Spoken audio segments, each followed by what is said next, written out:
Assalamualaikum warahmatullahi wabarakatuh. Ensiklopedia Al-Fatih kembali ke hadapan Anda untuk berbagi info Islami. Semoga menginspirasi aktivitas Anda hari ini. Dan jangan lupa klik tombol subscribe dan aktifkan notifikasi tombol lonceng agar tidak tertinggal berita terbaru dari Ensiklopedia Al-Fatih.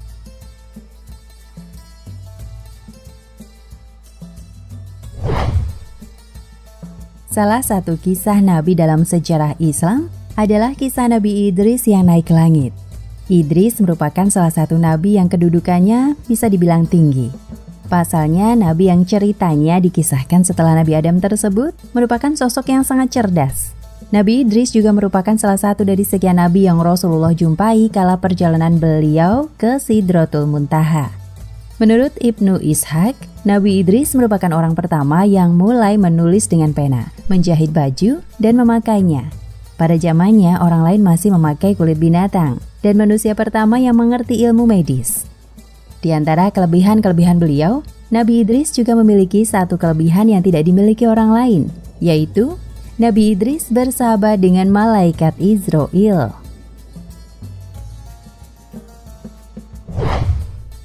Di suatu ketika, malaikat Israil memohon kepada Allah untuk diizinkan turun ke bumi. Alasannya adalah untuk menemui Nabi Idris. Namun bukan untuk memenuhi urusan mencabut nyawa, melainkan karena ingin berkunjung saja. Allah pun mengizinkan. Malaikat Israil pun turun ke bumi, membawa beberapa makanan untuk diberikan kepada Nabi Idris. Nabi Idris pun awalnya mengira bahwa malaikat Israil adalah tamu biasa. Itulah kenapa Nabi Idris tidak curiga sama sekali dan menyambut tamunya tersebut dengan ramah tamah. Bahkan Nabi Idris mengiyakan saat tamunya tersebut bilang ingin menemaninya dalam menyebarkan ajarannya. Mereka pun selama beberapa hari bepergian bersama. Namun setelah 4 hari, Nabi Idris merasakan ada yang tidak biasa dengan tamunya tersebut. Nabi Idris yang penasaran bertanya, "Wahai Fulan, sebenarnya siapa dirimu? Kenapa kamu ingin menemaniku dalam menyebarkan ajaranku?" Tanya Nabi Idris. "Aku sebenarnya adalah malaikat maut," balas Israil kepada pertanyaan Nabi Idris. Nabi Idris terkejut mendengarnya. Dia berprasangka bahwa alasan Israil mendatanginya adalah karena waktu hidupnya sudah habis. "Wahai malaikat Israil, ada apakah gerangan kau datang? Apakah kau datang untuk mencabut nyawaku?" Tanya Nabi Idris lagi. Namun Israil tidak mengiyakan. "Sesungguhnya aku hanya datang untuk mengunjungimu dan Allah mengizinkan." Lanjut Israil lagi. Nabi Idris terdiam, namun beliau memutuskan untuk menerima segala ucapan malaikat Israil dan melanjutkan kesehariannya. Nabi Idris dan malaikat Israil berkehidupan layaknya sahabat.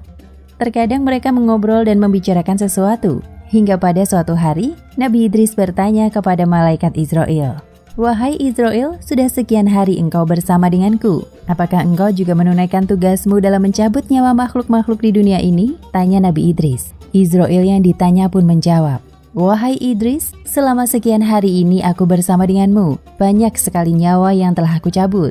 Roh makhluk-makhluk itu bagaikan hidangan di hadapanku. Aku ambil mereka bagai seseorang yang sedang menyantap-nyantap makanan." Balas Israil. Nabi Idris terdiam. Beliau membayangkan bagaimana rasanya orang-orang atau makhluk-makhluk yang dicabut nyawanya. Karena penasaran, Nabi Idris pun berucap lagi kepada malaikat Israil, "Wahai Israil, aku punya satu permintaan. Tolong cabut nyawaku dan minta izin ke Allah untuk mengembalikannya. Aku ingin merasakan sakaratul maut yang banyak orang katakan sangat dahsyat." Pinta Nabi Idris. Malaikat Israil terkejut. Dia tidak percaya dengan apa yang dipintakan Nabi Idris.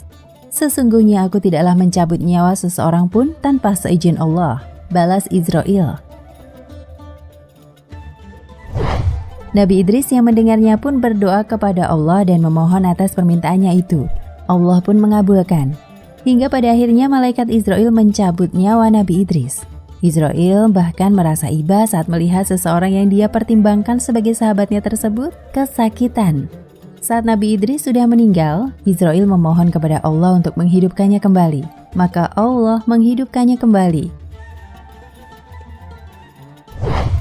Nabi Idris terbangun dengan tangisan sejadi-jadinya. Di benak beliau terus membayangkan tentang betapa sakitnya orang-orang yang dicabut nyawanya.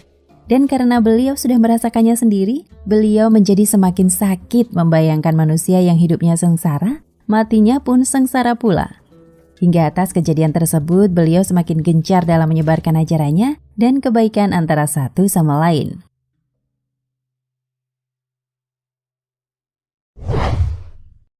Perjalanan Nabi Idris melihat surga dan neraka.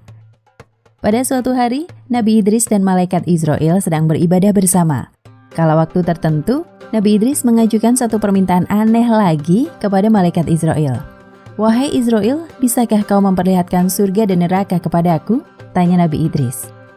Malaikat Israil terkejut lagi mendengar permintaan Nabi Idris. "Wahai Nabiullah, lagi-lagi engkau meminta sesuatu yang aneh. Mengapa engkau meminta hal semacam itu? Bahkan dari para golongan malaikat pun takut melihat neraka." Israil mempertanyakan. Nabi Idris pun berdoa kepada Allah untuk memohon restu. Setelah diizinkan, maka berangkatlah malaikat Israil bersama Nabi Idris ke neraka. Malaikat Malik yang bertugas sebagai penjaga pintu neraka pun mempersilahkan mereka berdua masuk. Di dalam, saking tidak kuatnya melihat berbagai siksaan dan kepedihan yang diberikan kepada manusia yang melanggar perintah Allah, Nabi Idris langsung pingsan. Sesungguhnya itu adalah pemandangan paling mengerikan yang tidak bisa dibayangkan manusia manapun. Tujuan kedua mereka adalah menuju surga. Setelah dipersilahkan oleh malaikat Ridwan, mereka pun masuk. Di sana reaksi Nabi Idris juga hampir pingsan, namun bukan karena takut, melainkan karena tidak kuasa menyaksikan kemegahan dan keindahannya. Pandangan Nabi Idris terpaku kepada sungai-sungai yang airnya begitu jernih seperti kaca. Pinggiran sungai terdapat pohon-pohon yang bagian batangnya terbuat dari emas. Lalu ada juga istana-istana yang telah disediakan untuk para penghuni surga. Selain penjuru terdapat pohon-pohon yang berbuah begitu segar, harum, dan terlihat enak. Allah berfirman dalam Quran Surat Al-Baqarah ayat 25.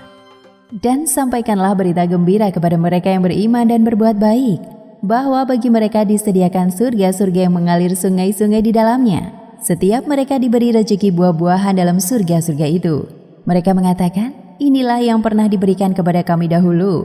Mereka diberi buah-buahan yang serupa dan untuk mereka di dalamnya ada istri-istri yang suci dan mereka kekal di dalamnya."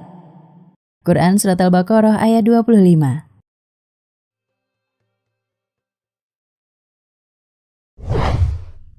Kala tiba masanya pulang, Nabi Idris menolak untuk pulang dan ingin tetap berada di surga.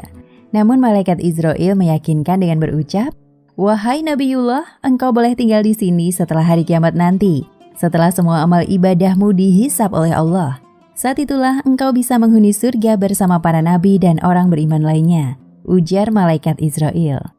Mendengar itu, Nabi Idris merasa damai. "Ya, aku ingin beribadah kepada Allah sampai hari kiamat nanti."